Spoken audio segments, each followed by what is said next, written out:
Hello guys and good afternoon, how are we doing? It's not going to be a long stream tonight guys, as you can tell I'm on my way out the door. Didn't expect the news to come, just finishing editing the podcast for tomorrow, doing a few tweets, checking out the world of football, and boom!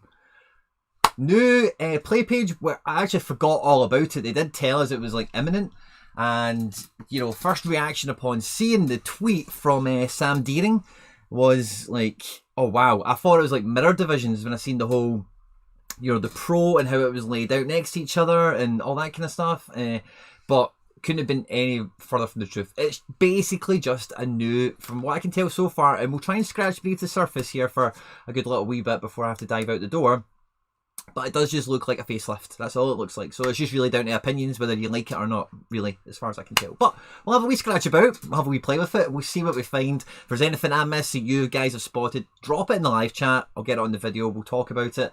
And equally, let's see if I can find something that you haven't found yourself yet. I highly doubt that because I've barely touched it. So yeah, brilliant guys, thanks for joining me live. If you're catching this after we've been live, thank you very much for watching the video. Please, at any time guys, if you laugh, you learn, you like something, whatever, please do smash that little thumbs up button, like the video for me, it would mean a lot. Thank you in advance if you do that. And if you've watched a few of these things already and you haven't, just go and hit subscribe. Just do it. Guys, we've got an all-star cast in the live chat. I just see a list of names here: Gaza, Josh, Jose Manuel, Mikey Basson, Frank Molina, Gaza, Josh again, Moldy. Fist bumps to you all. Boom, thanks for joining me.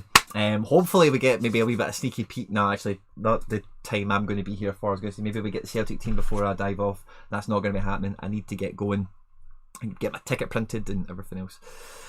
So, without any further ado, guys, I'm actually aware that I've not set up the next little page. And what button do I need to press again? It's this one, isn't it? Yeah. So just give me 2 seconds, and I'll fire it up on yield monitor. SoRare, boom, gotcha. And here we are, guys. Now, my first thoughts when I see this on desktop is I think this is meant to be more mobile friendly. So whether that means it's going to be a wee bit more desktop live, you know, maybe the desktop version, you know, the website, rather than it being an app, maybe that gets another bit of shelf time as a result, buys them a bit more development time. But I must say, number one, I've seen a few guys like, oh, I'm testing out the SoRare Data app. Number one, why the fuck am I not getting a shot of that, right? Number two, it looks amazing. And, you know, what they've been able to put together, I don't know how long they've been developing it, but it looks 12 out of 10, fantastic, the SoRare Data app. So, you know, SoRare themselves don't really have much of an excuse to hide behind if SoRare Data's pulling, you know, those kind of rabbits out of the hat. Round of applause for Max and the guys over there, of course, doing a great job as ever. But let's get stuck into it, guys. So straight away at the top, we've got, of course, commons, limited, rare, super rare. We've got this set out at the top, which leads us all to believe the kind of the Perez theory of, you know, the scarcity divisions and whatever. And they've renamed the Rookie League Casual. And I was saying this recently, can't remember where or when, but having I think it may have just been a tweet or something, but having a free-to-play element that's ever present in live is only good for SoRare. So it's a great rename, and it's a great new kind of function that the commons will serve going forward from here, which is great, I think, you know. So that's a little kind of footnote that no one's really going to have much of an opinion on, which is fine. Limiteds, we've still only got the D5 basically. We don't have any mirror or like pro divisions or anything here. So it's all basically the exact same. It's just a different layout. I think it makes limited much more appealing, to be honest with you, when it's laid out like this, visually, competitively as well. So yeah, like that a lot. And then with rares, this is where we start to get some meat on the bone. So we've got this pro and just normal, basically. And all this is D4 and D3. That's all it is, okay? They've basically reworded that a little bit differently, a bit clearer as well. So up at the top here, requirements, at least 4 rares fillable with 1 common. And then in small writing underneath that for pro, at least 3 rare fillable with 2 super rares. So that's D3, okay? So you can go 5 rares if you want. You can do the maximum 2 supers. Nothing has changed. It's just all UX. I've not actually clicked in to build a team to see what that looks like. This looks the exact same, except for the little icon in the top left, of course. I don't see any new buttons or features. Let's just try and populate a team and see if there is any difference. I'm just going to click on the first bunch of names that come to the mouse. Matt Ritz makes the team for the first time ever in that card's history. Well, maybe not the first time ever actually, but not too far off. Okay, can I do anything else? Just gonna hit confirm. Captain, of course. Good catch, SoRare. Thank you for that. Doesn't matter how long you've been playing the game, that's a vital thing to prompt, so well done. Got it. And then yeah, it just looks the exact same. I don't see any like little Twitter buttons or copy buttons to share stuff, which I thought might have came with a new play page, so that's a little bit of a disappointment. If we're going to pro, yeah, it's green as well. It's just got a little bit of a different icon. So okay, it is just a face, you know, it is just a facelift. I don't see anything really that different going on here. What I did find interesting, I've just clicked through super rare and unique before and everything, so you can see it. And then this is just basically D2 as far as I can tell. So at least 3 super rare fillable with 1 rare or 1 unique. So in essence, D2 has its own kind of spotlight now, which is going to emphasize prizes, of course. And then unique, so yeah, I cannot see that because I have no uniques, which is cool, and it's nice to see that perspective. If you've maybe not got any rare cards, if you've not got any super rares, that'll be the page that you're met with, I'm sure. And then in the mix page is where we get the special weekly and we get training. Let's see if training looks any different at the team. Okay, so the background color is a bit different. The cone thing is obviously appropriate, I suppose, makes it quite easy to stand out. And again, I'm just going to click the first things that come to the mouse and just see how it fills out and see if there's any other kind of prompts or whatever. Don't forget the captain, of course. Yeah, I don't see any new buttons anywhere and anything. And then the special weekly, we get the requirements for it here, which is cool. And I already actually tried to click in to make a team. I know that's not any different. These little buttons here, confirm and clear all. So again, when you're coming into a game week and if you've got leftover squads, you know, depending on what your strategy is, you can clear all the actual competitive squads and leave the training squads alone. You can clear them all. You can just clear the training squads. You can do whatever. In this situation, I'm definitely deleting everything because I want to go into this without any kind of restrictions as such. I'm pressing this little back button. Does this show me the previous game week? This could be interesting because I've got a star reward. I wonder if it might even be there. But we see basically overview, so we can see just like, yeah, all the cards I have. Or no, what's this? This is for this game week that's live. Okay, yeah, so this is the one that's just started. And let's go back to the one before then that's finished. I wonder what that looks like. It was good to see the leaderboards there. I'll maybe click into that as well. And prize pool and stuff to see how it looks. Because I did pull a prize. So this is the best players, and that's actually a really much better looking list. Much more comprehensive.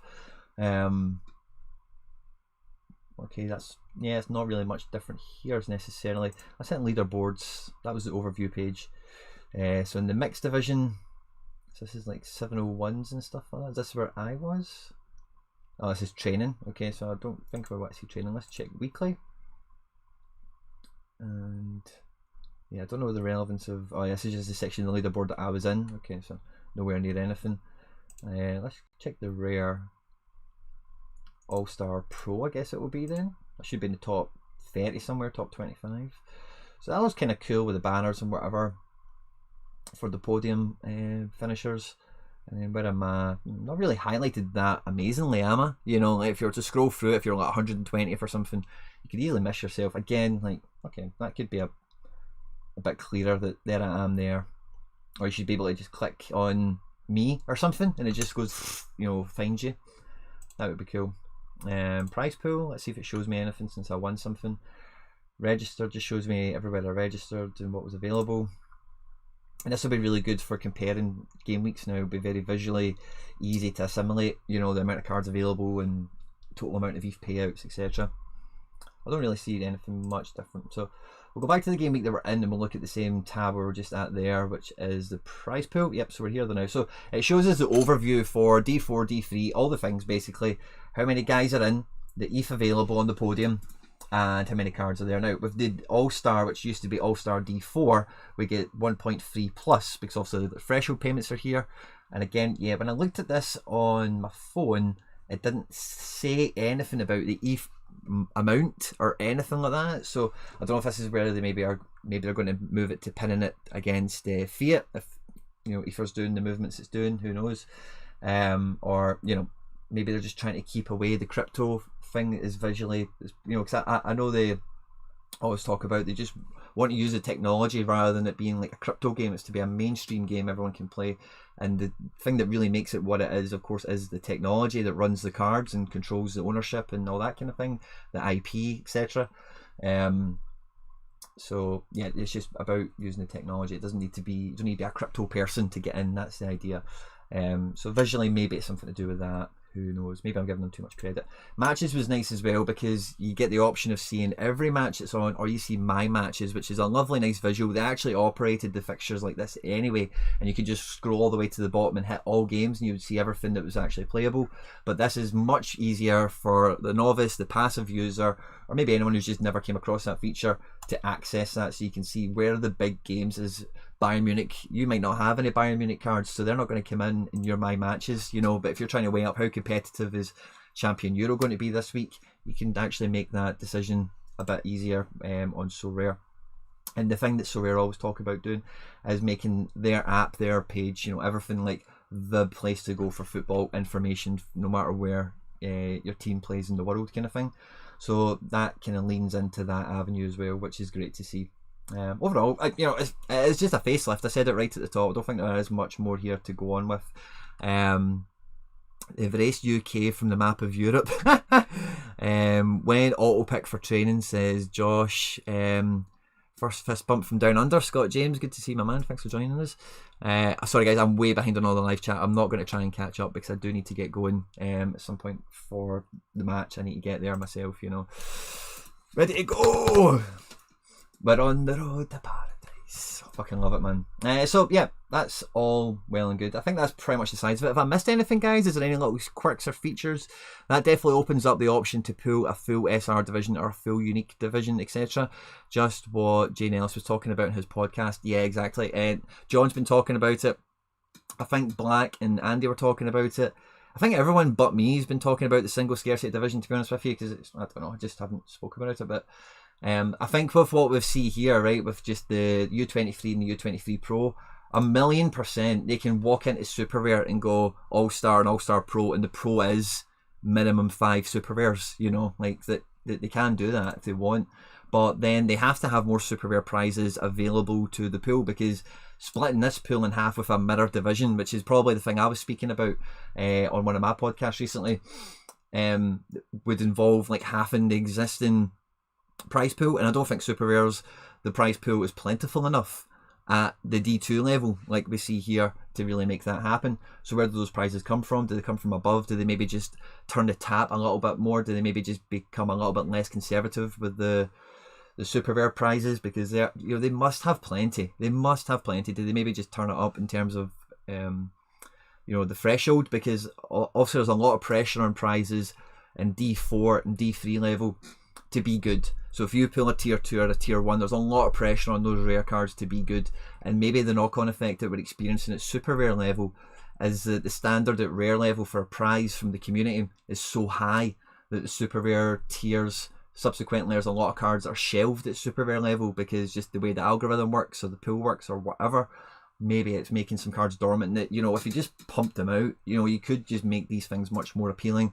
And, you know, get some of these cards minted, because there is a lot that are behind, and there's, and especially on the reward side of the circulation obligation, I guess, that they've got, you know, they're under control of that. They can easily do these things. But that being said, in the special weekly, there is, I did notice when I looked at this with the prize pool, the special weekly, I think the top 3 has tier 1s, yeah.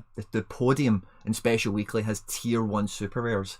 So it makes Special Weekly very important now, I think, if that is something of a theme that is here to stay. They have often said, and I always refer back to it because it's always stuck with me, they want Special Weekly to be like the crown jewel competition every week. You know, it's the one that people are excited about, you know, sort of thing. So tier 1 supers will definitely do that. I wonder what's actually in the tier. Let's see, because we will be able to look at exactly what is there. There is only 3 cards that can be won: Special Weekly, Star 1, tier 1 super rares.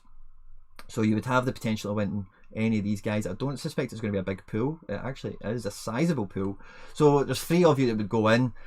Steph Peters is a well-rounded card. Same with a lot of these guys are kind of decent, I suppose. They're actually a bit shoddy for tier 1, if I'm honest. Iraqi's great. Musa Silla, I suppose, would be good. Kohler is actually a baller, according to Hendo, and Hendo knows he knows his onions, that boy. He definitely does. Yeah, I mean, I suppose a few of these cards are decent, I suppose. But where's the tier 1s that we can be getting into, like the super rare division, as it's called now? You know, that's so.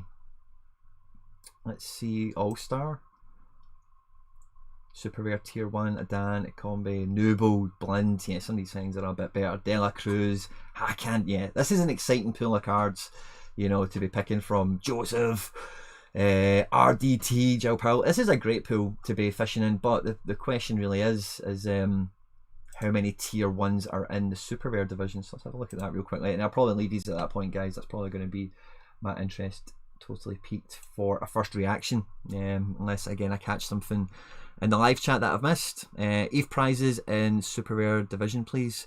Special prizes are always a bit worse than the other regions. Yeah, that's true. I didn't get the first bit. ETH prizes in super rare division, please. Like, how much have we got? Oh, so 1.2 for 1. That's decent. I think that's in line with what we've had for the weekends, but to be honest with you, I think we had maybe 1.3 one week. I'm not too sure. 0.8, 0.5. We get tier 1s back to 4th. So that's a little bit better, and also a much more substantial quality. We get tier 2 supers down to 18. I want to have a wee peek at that. Tier 2 is a decent pool, you would hope, at super level, potentially. And it's funny because me, Josh, and Perez were talking quite a lot about this kind of stuff. You'll catch that tomorrow. So tier 2 super, I've got Ander Herrera, who is tier 1 in the Special Weekly. So maybe, and Tekachito, you know, so maybe they're at the top of the pool quite visibly then, or something. Who knows? Shabilko, Maxi Gomez, Willian. I'd fucking be gutted if I won a Willian, unless he's brilliant. I wonder if he's good in Brazil. That might be something. Mashorel was good on the end product stream that we'd done. Jonathan Bond, that would be great for me. Yeah, it's a decent pool for the tier 2s, I suppose. It's quite a big pool. Van Croy was good last year. I don't know how he's doing this year. Cyprian is a bit of a ledge. Same with Sandro and Foreman. Some good cards in the tier 2 pool, you know. And we get tier 2 from, what was it, like 18? No, what was it? Wait, what did we get tier 2s from? We get tier 2s from 5 to 18, I beg your pardon. So that's a decent, you know, getting top 20, you're in the mix to get something tasty, I think, you know, so that's interesting. You reckon thresholds are going to be removed? 0.002 ETH seems too good to be true. Well, I don't know. The last time ETH was at the price it's kind of looking like it's getting to the now is when they said, listen, we are going to have to pin this to the fiat amounts shortly. And they stated that, I think it said at $50 and $25. And then ETH went back, and it took the pressure off them doing that and kept everyone happy. So I think the clock is on it being stapled to ETH as an amount. Who knows? So yeah, but I think so that detail on the All-Star, like, that might be the first signal to that's a detail they're keeping behind the curtain still for us. Who knows? But anyway, guys, thanks a lot for joining me. If you joined us after we've been live, thank you as well. Also, don't forget, like, subscribe, share, retweet, all that good stuff, guys. Wish me luck for the game tonight. Moan the hoops. Moan the hoops. Catch you later. Bye-bye.